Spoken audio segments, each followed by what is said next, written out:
A paz do Senhor, meus irmãos, tudo bem com vocês? Graças a Deus por estarmos aqui. Mais uma aula do nosso canal, professor Oséias Pinto, e para concluirmos e fecharmos o primeiro trimestre de 2022 da nossa escola bíblica, que nós temos aprendido sobre Ezequiel. E nessa aula de hoje nós iremos estudar a lição 13, que tem cujo título O Plano Divino Prevalecerá. E como os irmãos e as irmãs podem observar nessa imagem aí, eu procurei elucidar um pouco de como será o final dos tempos, de como será um futuro escatológico que o livro de Ezequiel aborda, principalmente nos capítulos 38 e 39. E para a nossa aula de hoje, eu vou utilizar essas seguintes referências bibliográficas. A Bíblia King James, a nossa revista da editora Betel. Também utilizaremos essa referência, esse ótimo livro, Quem é Quem na Bíblia Sagrada. E também o comentário bíblico MacArthur. Portanto, meus queridos irmãos, essa aula de hoje será de grande valia para nós estudarmos a palavra de Deus. Nós estamos passando por dias conturbados, como diz a palavra do Senhor, que o mundo jaz no maligno e que os dias são maus. E a cada dia que passa, se aproxima o final dos tempos, se aproxima da volta de Cristo. Então, nunca foi tão importante nós falarmos sobre o retorno de Cristo Jesus. E sabermos que o plano divino acontecerá, porque há várias vertentes, desde a era primitiva até os dias de hoje, as pessoas não acreditam mais que Jesus irá vir. E assim também no sinal. E assim também será no final dos tempos. Então, essa aula de hoje vai combater essas visões enganosas, diabólicas, heréticas e vai fazer com que eu e você venhamos continuar perseverando na fé e na palavra do Senhor, porque Deus prometeu que iria voltar para vir nos buscar, porque Ele foi preparar morada. Para nós darmos prosseguimento à nossa aula, eu quero fazer uma rápida oração, apresentando esta aula, apresentando o meu entendimento, o seu entendimento, a minha boca, os seus ouvidos, para que Deus, o Espírito Santo, fale comigo e fale com você. Senhor Jesus, neste momento, eu quero te louvar por esta oportunidade, por estar aqui diante do meu irmão, da minha irmã. Eu não sei como ele está, como ela está, mas o Senhor me conhece, conhece ele também. E o Senhor sabe que eu e ele e ela estamos aqui não para falarmos de nós mesmos, mas para falarmos do Senhor, da palavra, porque a tua palavra diz que os céus e a terra passarão, mas a tua palavra não passará. Portanto, Senhor, nos dê entendimento da tua palavra, nos dê conhecimento do Senhor, nos dê sabedoria, fortaleça-nos, Senhor, guarda-nos em tua presença e abençoa os teus filhos, em nome de Jesus. Amém. O texto áureo está em Ezequiel, capítulo 48, versículo 35. E naquele dia em diante, o nome da cidade será Yahvé Chamá, isto é, o Senhor está aqui.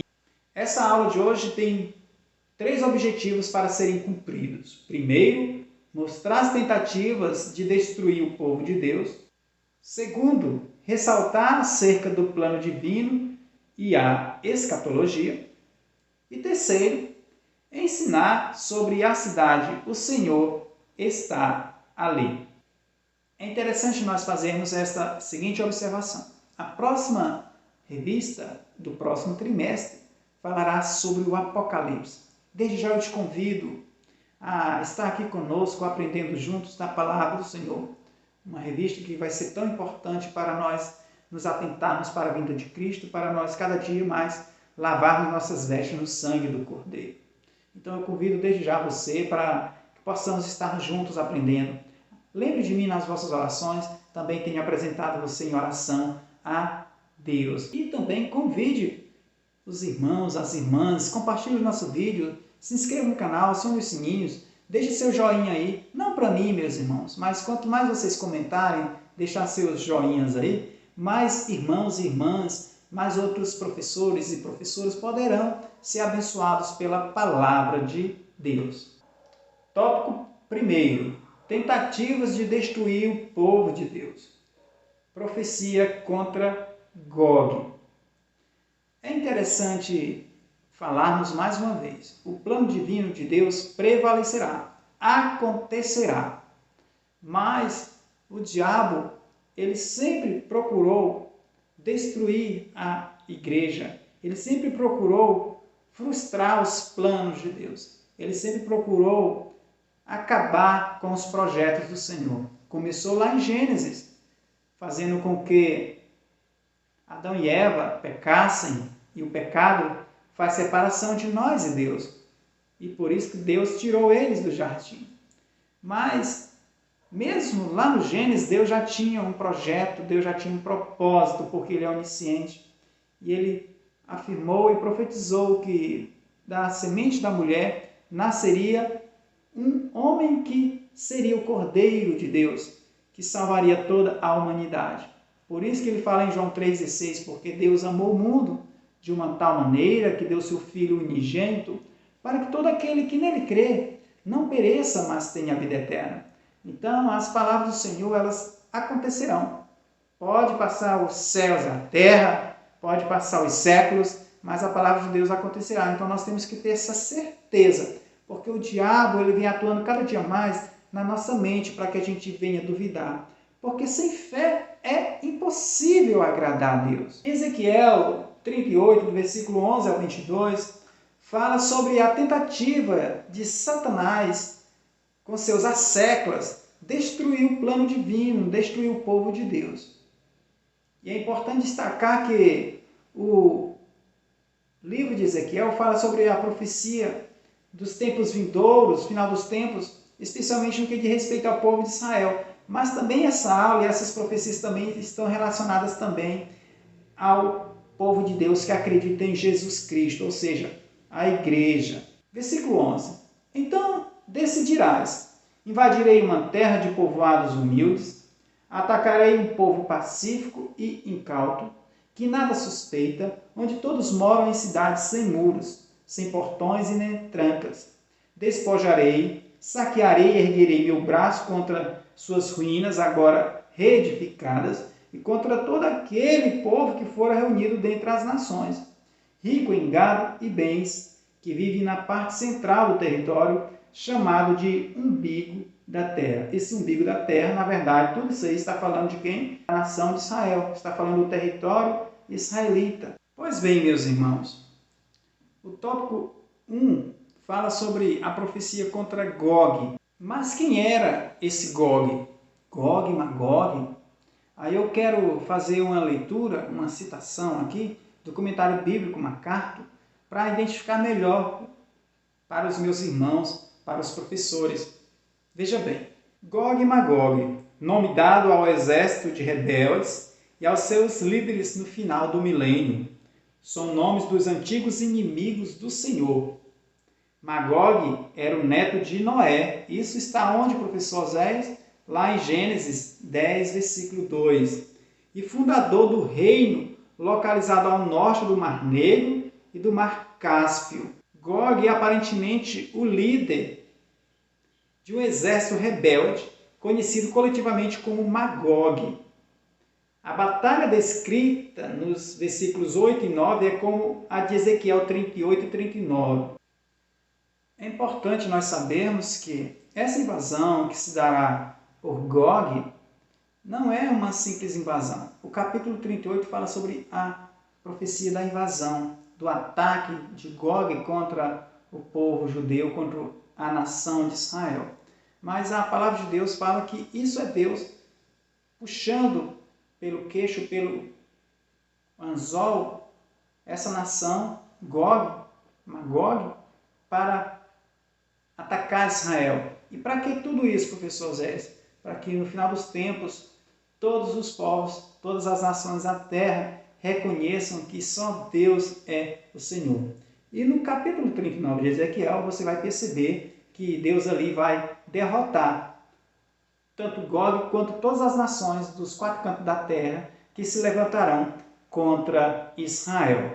E sobre esse ataque, MacArthur vai falar o seguinte: esse ataque não vem apenas do norte, mas dos 4 cantos do mundo, como uma multidão de pecadores no final do reinado de 1000 anos. Veja bem, final do reinado de 1000 anos de Cristo, que vem para lutar contra os santos na cidade amada de Jerusalém. Nesse momento, apenas uma arma será usada. Que arma é essa, professor? Segundo o comentário de MacArthur, o fogo divino. Esse é o clímax da última batalha contra Satanás e seus exércitos, cujo destino eterno já está estabelecido. Sobre esse Gog, com base também na descrição e comentário de MacArthur do capítulo 38 de Ezequiel, quem é esse Gog? Se trata de uma descrição do anticristo, que se elevará no domínio mundial no tempo vindouro da tribulação. E as referências, se você quiser acompanhar, está em Daniel 9, do versículo 24 ao 27, capítulo 11, 36 ao 45, e Apocalipse 13, do versículo 1 ao 17. E segundo esse livro, Quem é Quem na Bíblia Sagrada, de Paul Gardner, ele vai afirmar e descrever também muito bem quem é Gog e Magog. Depois da profecia de Ezequiel, Gog e Magog tornaram-se nomes simbólicos para todos os que tentarão destruir o povo de Deus no término do reino milenar. Todas essas descrições, essas leituras que eu estou trazendo aqui para os irmãos, é para que possa melhor auxiliar os irmãos, os professores, para que vocês tenham um entendimento maior e melhor desse período, de quem é quem, nesse futuro escatológico. Irmãos, também fazendo mais uma explanação sobre essa profecia de Gog invadindo e procurando destruir o povo de Deus no final dos tempos, eu quero fazer uma leitura também aqui da Bíblia King James, comentando quem é Gog e Magog em Apocalipse, capítulo 20, versículo 8. Satanás, como todo narciso, ele sai, e sua ambição e métodos não se alteram desde Gênesis, capítulo 3, até ser aprisionado por gerações e gerações. Isso está em Apocalipse, capítulo 20. Satanás continua a usar suas armas mais poderosas, a sedução, o engano e a mentira, contra a humanidade, porque sabe que o ser humano é profundamente corrupto e pecaminoso.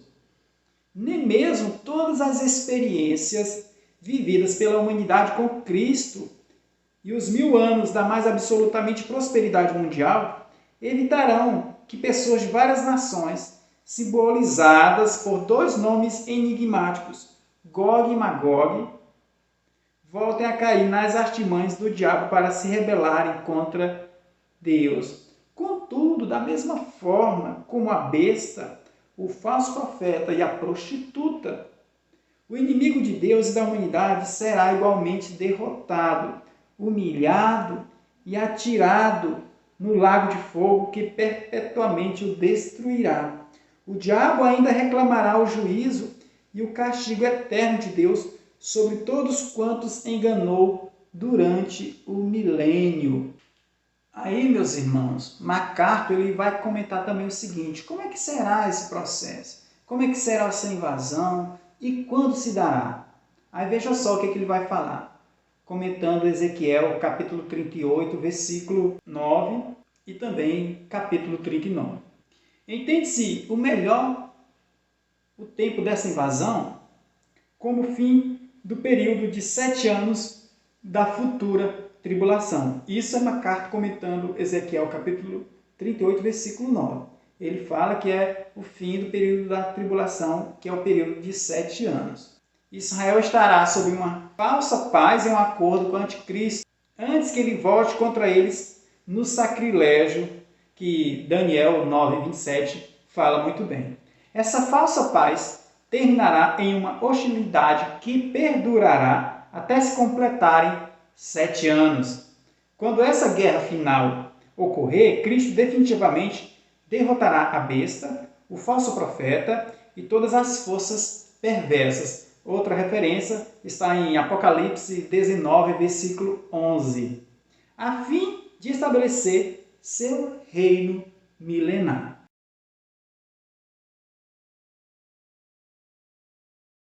No final dos tempos, no site JM Notícia, Rússia e Ucrânia, um ensaio ao cenário mundial do fim dos tempos, que é um artigo do teólogo e missionário Hildo, ele vai comentar essa situação da Rússia e da Ucrânia, relacionando-a com o final dos tempos. Ele utiliza essa referência do pastor Robertson, de 2022, que abre aspas. Acho que você pode dizer bem, Putin está fora de si, e sim, talvez sim, mas ao mesmo tempo ele está sendo compelido por Deus. Ele foi para a Ucrânia, mas esse não era seu objetivo. Seu objetivo era mover-se contra Israel em última análise. Ele, Putin, ainda se conectará com a Turquia através da pequena ponte terrestre e eles se unirão. E então você olha para o norte do Sudão, você tem um país muçulmano lá e lá estão todos eles, a Pérsia, claro, e o Irã. As aplicações dele parecem fazer muito sentido quando em Ezequiel 38 temos a figura de uma terra que está montada e entendemos que a Ucrânia é essencial para ser ponte entre a Bulgária, a Grécia e a Turquia. Essa seria, portanto, a área que iria mobilizar contra Israel nos últimos dias, segundo estudiosos da Bíblia, mesmo que entendamos que a Turquia atualmente não é apoiadora da invasão por parte da Rússia. O mapa bíblico, para nos ajudar a entender as simbologias das terras citadas na Bíblia, vai entender e nos clarear mais a mente. Gomer é a Ucrânia, Rosh é a Rússia, Magog, Cazaquistão, Uzbequistão, Turcomenistão, Armênia, Azerbaijão, Pérsia é o Irã, Togarmah e Tubal, Turquia e Síria, Put, Líbia e Cush, norte do Sudão e Egito. E aí está a referência do nosso missionário e escritor Hildo Medeiros Diniz, teólogo e escritor pós-graduado do Antigo Testamento pela Unicesumar Paraná, etc. Portanto, nós já falamos um pouco sobre quando se dará isso, segundo o comentário bíblico MacArthur, segundo a referência da Bíblia King James. Agora, nós vamos entender melhor, segundo MacArthur, como é que será essa invasão e também como é que Deus irá derrotar Gog e Magog. Veja só, um exército vasto, MacArthur comentando capítulo 39, versículo 9 de Ezequiel. Como é que será isso? Um exército vasto deveria ter uma grande quantidade de armamento, requerendo, portanto, 7 anos para ser queimado, como é provável que isso ocorra no final da tribulação, um sinônimo para a batalha do Armagedon. Os sepultamentos devem estender-se durante o reino milenar.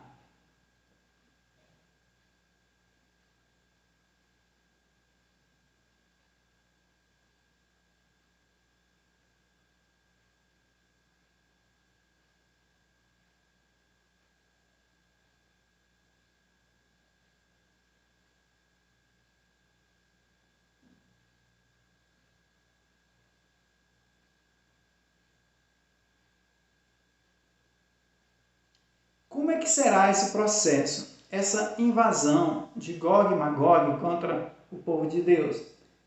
MacArthur, comentando Ezequiel 38, versículo 18 ao 23, ele diz o seguinte: a paciência de Deus terá acabado com as repetidas tentativas de aniquilar Israel, desde a abominação pelo anticristo, e então Deus causará um grande terremoto em Israel. O pânico vai se apoderar dos soldados invasores, os quais então vão recuar e usar suas armas uns contra os outros. Em seguida, Deus dizimará as fileiras invasoras com peste, dilúvios, chuva de granizos, além de fogo e enxofre. As descrições aqui são idênticas à segunda metade dos 70 anos de tribulação em Apocalipse 6, 12, 17, 11, 19, 16, 17 a 21 e 19 do 11 ao 21.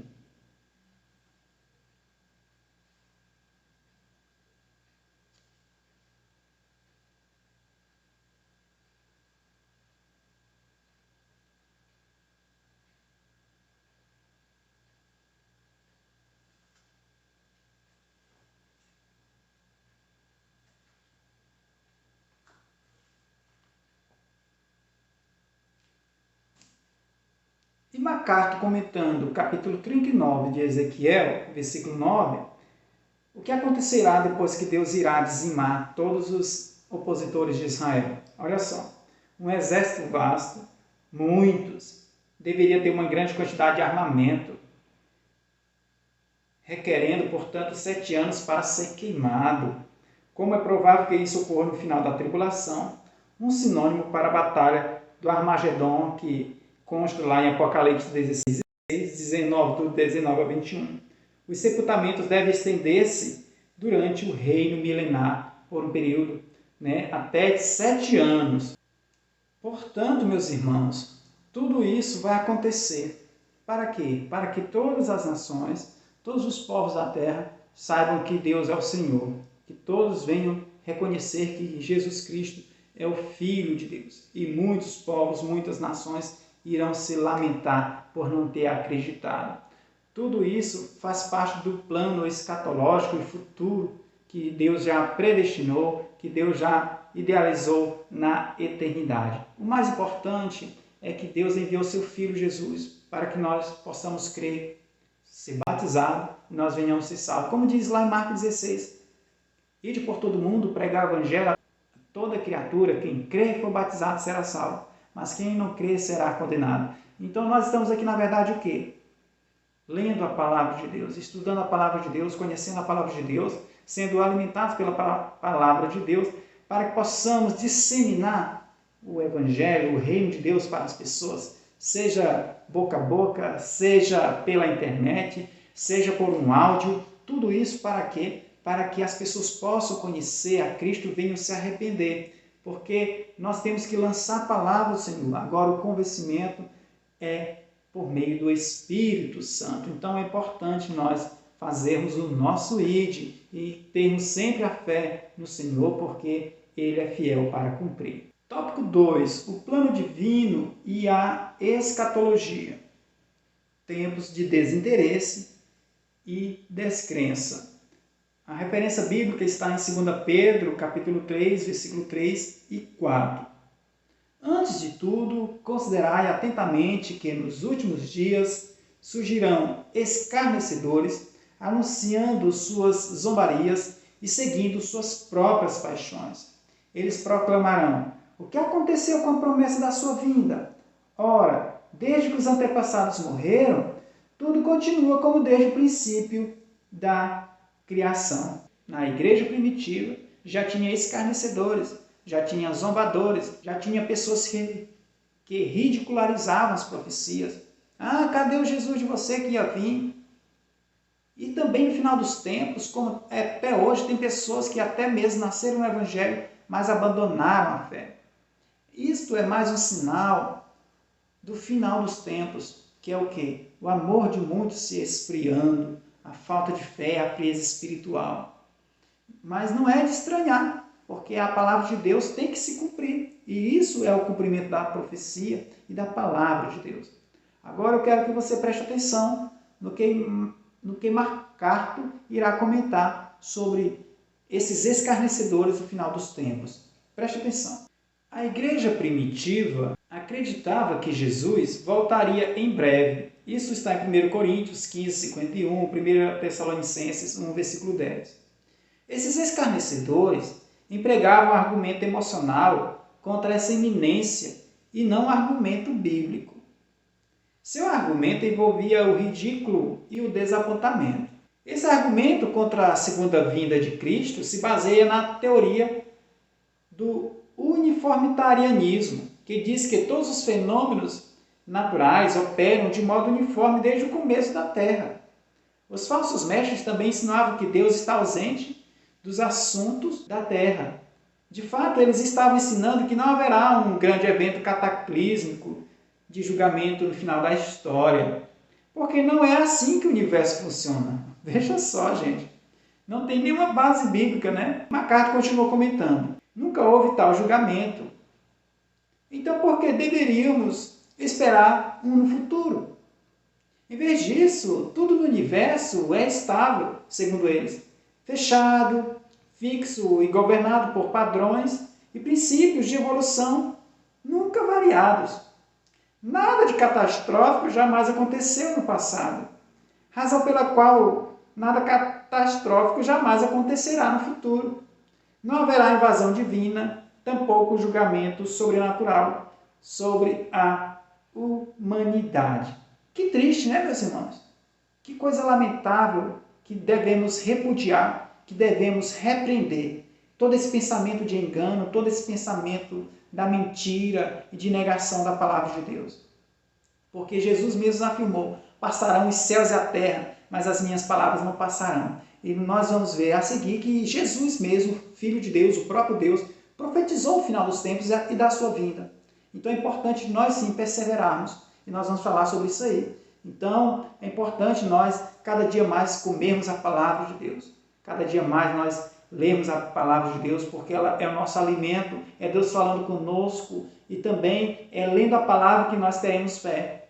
Como é que eu vou ter fé? Através da palavra de Deus. Como diz a palavra de Deus, a fé vem pelo ouvir e o ouvir a palavra de Deus. Por isso que é importante nós todos os dias meditarmos na palavra do Senhor, porque seremos como plantas, né, junto ao ribeiro, que dá o seu fruto na estação certa. E nós precisamos frutificar. Crente que não frutifica, esse tem problema. Nós precisamos frutificar, porque aquele que dá fruto é aquele que está firmado em Jesus. Agora, aquele que não frutifica, Deus vai podar, Deus vai tirar, Deus vai cortar. Nós não devemos jamais ser joio, nós precisamos ser trigo. Então, nós precisamos cada dia mais buscar a presença do Senhor, ter prazer na meditação da palavra do Senhor, para que nós não venhamos cair no engano, porque o Satanás usa da mentira, ele vai trabalhar na mente, assim como ele trabalhou na mente de Eva. Não, ele não falou que era para você não comer, ele só falou isso porque se você comer, você vai se tornar igual a ele. Aí isso despertou. Então, o diabo ele trabalha na mente. Mas se nós lermos a palavra do Senhor, Deus vai falar conosco, Deus vai blindar nossa mente, nossa cabeça, e nós vamos ter sabedoria para repreender o Satanás. Como é que Jesus venceu o Satanás? Na tribulação, lá no deserto, com a palavra de Deus. Veja bem, nem só de pão viverá o homem. Está repreendido Satanás, somente a Deus prostrarás, só a Deus prestarás culto. Então é pela palavra de Deus que nós venceremos, meus irmãos. Tópico 3, o Senhor está aqui. É o nome da cidade que tem cuja referência o último versículo de Ezequiel. O nome dessa cidade, o Senhor está aqui conforme a Bíblia King James, depende da versão. E quem vai morar nessa cidade? É só quem vencer. E isso está em Apocalipse, capítulo 21, versículo 7. O vencedor herdará todas essas bênçãos, e eu serei seu Deus, e ele será meu filho. E como é que a gente pode vencer? Cada dia a gente se arrependendo dos nossos pecados, fazendo avaliação, como consta lá em Coríntios, capítulo 11, versículo 23, a seguir. Examinai, tomai, isto é o meu corpo, isto é meu sangue, né? Por isso que tem muitos que já morreram ou que dormem. Então é importante, também como fala também em Apocalipse, capítulo 2, versículo 6 a seguir, lembra-te de onde caíste, lembra das tuas primeiras obras, ao vencedor darei de comer do fruto da árvore da vida. Então é importante cada dia mais nós examinarmos a nós mesmos, lembrar do primeiro amor, lembrar das primeiras obras e darmos fruto e jamais abandonar o caminho do Senhor e das primeiras obras. Não tem como servirmos a dois senhores. Quem também irá morar nessa cidade? Que na verdade diz respeito o quê? A presença de Deus. É Deus que será o centro. É Deus que será a glória. É Deus que é a glória. É Deus que é o tabernáculo, como nós falamos na lição passada. O pré-requisito para entrar nessa cidade e morar nessa cidade eternamente é a santificação. Como fala em Apocalipse, capítulo 22, versículo 14. Bem-aventurados todos os que lavam as suas roupas no sangue do Cordeiro, e assim ganham direito à árvore da vida, e podem adentrar na cidade através de seus portais. E para concluir, quem irá morar nessa cidade? Quem entrará no reino dos céus?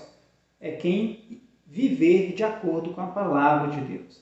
Como consta em Tiago, capítulo 1, versículo 22. Sede praticantes da palavra, não simplesmente ouvintes, iludindo a vós mesmos. E Jesus falou muito bem sobre aquela parábola, né, da casa construída na areia e na rocha, né? Aqueles que estão construídos em Jesus Cristo, que estão firmados em Jesus, eles dão frutos. É aquela casa que vem as enchentes, vem a tempestade, mas ela não vai cair, porque está firmada em Cristo Jesus.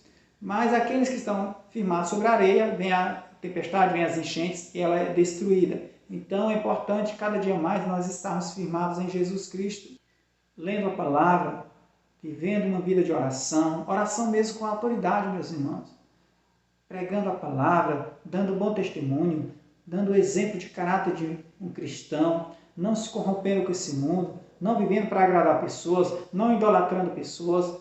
Nós precisamos cada dia mais buscar a presença do Senhor, agradar o Senhor, porque Ele se agradará de nós. E 2 Coríntios 7:1, amados, visto que temos essas promessas, purifiquemo-nos de tudo que possa contaminar o corpo e, por conseguinte, a alma, aperfeiçoando a santidade no temor de Deus. Jesus muito bem falou que não é o que entra pela boca que torna a gente impuro, mas é o que sai do coração. Então, cada dia mais que a gente possa nos arrepender dos nossos pecados, pecados de pensamentos, pecados de omissão, pecados de atitudes, pecados de palavras, que cada dia mais venhamos examinar nós mesmos, como nós falamos anteriormente, procurar viver segundo a palavra de Deus, não segundo vontade do homem, segundo vontade disso, daquilo, que possamos ter Jesus Cristo como referência. Hoje as pessoas estão procurando ter homens como referência. Nós estamos vivendo uma sociedade de escassez de referências bíblicas e cristãs. Nós temos que continuar olhando para Cristo, senão nós estaremos sendo enganados. Portanto, meus amados irmãos, eu quero agradecer demais a sua audiência. Louvo a Deus pela sua vida, por sua família, por seu ministério. Que Deus te abençoe, que te dê graça, que te dê sabedoria, muitos anos de vida, te dê saúde, o temor do Senhor cada dia. Muito obrigado. Fique com Deus, uma ótima semana e a paz do Senhor Jesus.